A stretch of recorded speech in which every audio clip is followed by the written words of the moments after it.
How to change WhatsApp color. So if you want to change your WhatsApp color, then first let's open up the WhatsApp application, and then you can go for the upper right, which has that three dots icon, and go for settings. And under your settings, here you will have chats option right on the fourth.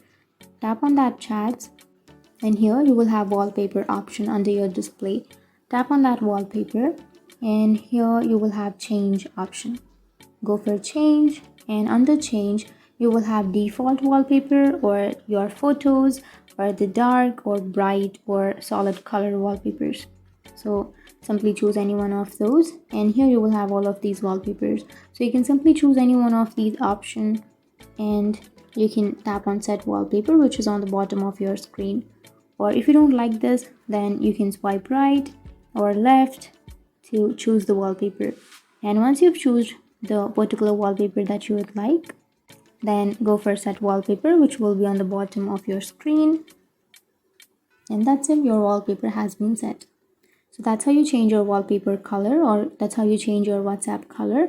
And if you have any questions, feel free to comment below. Thanks for watching.